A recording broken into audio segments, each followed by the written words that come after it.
Alright guys, we're here for the full update summary. The devlog has come out, the update is there, and we're going to cover everything. So a little note, the rigid inflatable boat is not added.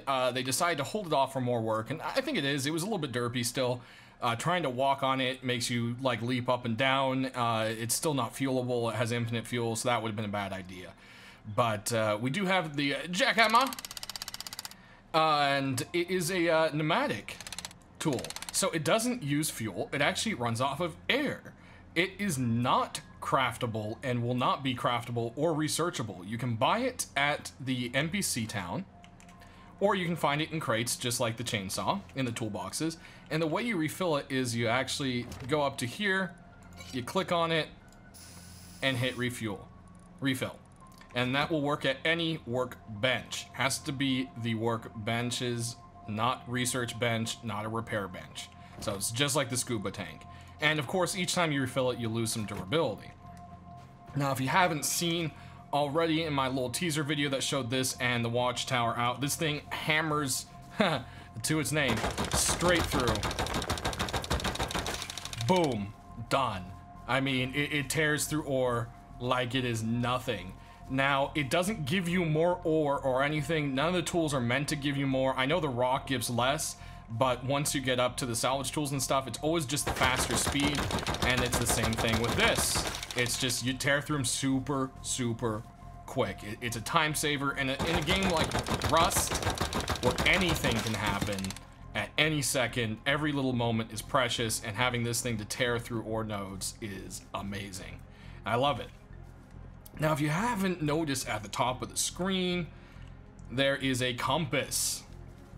The compass is in-game now, and it's here to stay. And along with the team system, which we'll get to at the end part of the video here, it's something that the team felt was needed. They said jump checks and all that kind of stuff. Yes, it has a different type of skill to it and so forth, but at the same time, it's just kind of stupid, and there should be something in-game that allows you to coordinate with people, and I agree. And the thing is, if you don't like it, you can very happily go to settings and you can turn the compass off, you can have it hold down, or you can have it on toggle, and then you can set what it is. So you've got all that set in there. You don't have to use the compass if you don't want to, but it's there for the people who feel more comfortable with it. So that's kind of the cool thing right there.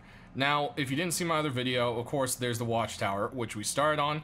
This puppy here costs you 75 scrap to research. It is a tier 1 blueprint, should be pretty common. You should be able to get it in barrels, and it costs 2,000 wood to make. It decays after 8 hours of no cupboard care around it, and yeah, it's just a cool little addition to PvP. I'm sure these will pop up everywhere and irritate people, but it's a cool addition, and once it fits into its spot properly, I think it'll be something really nice added to the game. So that's pretty cool there. Now, for the Bandit Town, there's some new pictures that were put into the dev blog, some ones that I've already shown off, so I'm really only adding the ones I haven't. But the cool thing about it is these props, and you'll see all these awesome props, and they said they want to make the world just look better, less static, less kind of just pasted in, and they're going to be making these custom props, and they're doing an amazing job at them. These look great, and they look so good. I'm hoping eventually we'll be able to use them in game. Helkin team, if you're watching this, please let us be able to make our own couches and booze and all this awesome stuff you're putting in as decorations. We want them for our bases too. Us crazy dirty role players, as some people will call us, but I'm talking, come on, it'll be pretty cool. You know, we already have chairs and tables, but it's not really a whole lot. I'd love to see all of this other stuff in game. So yeah, the big thing this update is going to be the team system. So I'm going to cut here, we're going to come back with some assistance and show off how the team system actually works in game. Alright, like I said, guys, I am back, and I'm joined by Repug to show off the team system, because you kind of need at least 2 people to actually show that. But in the meantime, Repug decided to try something out, and I had only tried the hard side of the wall, which, like, destroys your jackhammer, right? Well, if you hit the soft side, it tears through pretty quickly. With a couple of people, you could soft side a wall pretty easily, and if you have access to their workbench, or if you bring a tier 1 with you, you can just keep refilling them. And, yeah, some soft side magic. for science. It's I was actually pretty surprised on this.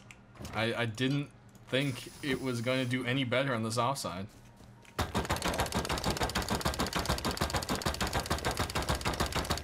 Yeah, man, you bring like 8 of these, and man, you're gonna rip through a building. And there it goes. Oh.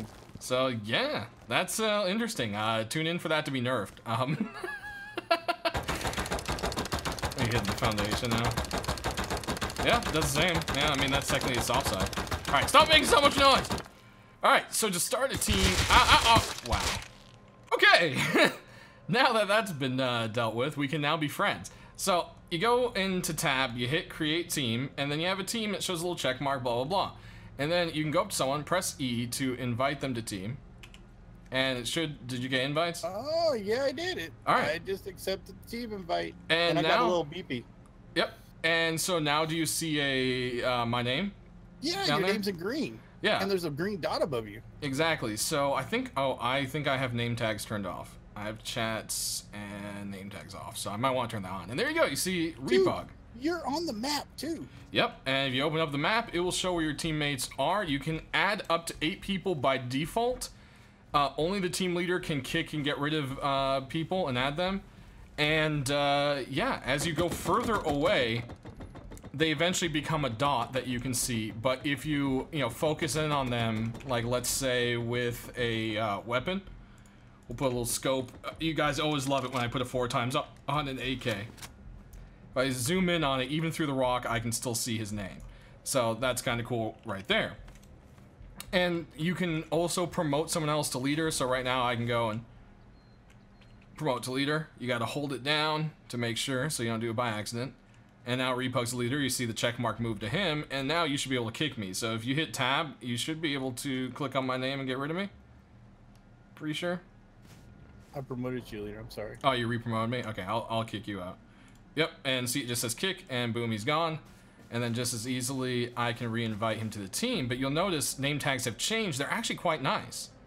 They have a nice little drop shadow around them and everything. They pop quite nicely. And yeah, so I know a lot of people really don't want this team system in, but it's going to help a lot of people. Yeah, it's gonna help teams. Well, teams are always going, I mean, 2 people can accomplish more than 1 typically, so that's just kind of how it's gonna be. I'm not gonna get into that argument here, but it's definitely a neat little implementation. They said, of course, they're looking forward to constructive criticism for feedback and so forth, so we're just gonna have to see where that goes. Lastly, I forgot to mention one little thing. I got a last picture here you guys can check out, and these are some updated models for some of the things like the fuse boxes and the switches. For the monument puzzles. So once they get that all tuned out, we should see some change up and some high-res little interaction pieces while Repug makes a ton of noise in the background while I'm trying to talk. And I thought you were far enough away. No, definitely not. That thing's actually quite loud. Which is the downside to it. So that's pretty much it, guys. That's all the important stuff. If you check out the dev blog themselves, they've shown a little optimizations with water, ambient occlusion, and other stuff, which should be giving some machines a little bit better frame rate, since that's something they're always working on. Sound off down in the comment section below about how you feel about all the changes. I can't wait to see all of you guys raging about the team system. And as Repug's green little dot disappears out into the ocean, we bid you farewell, and we'll see you next week once there's some new cool stuff to talk about in Rust. Thanks for watching.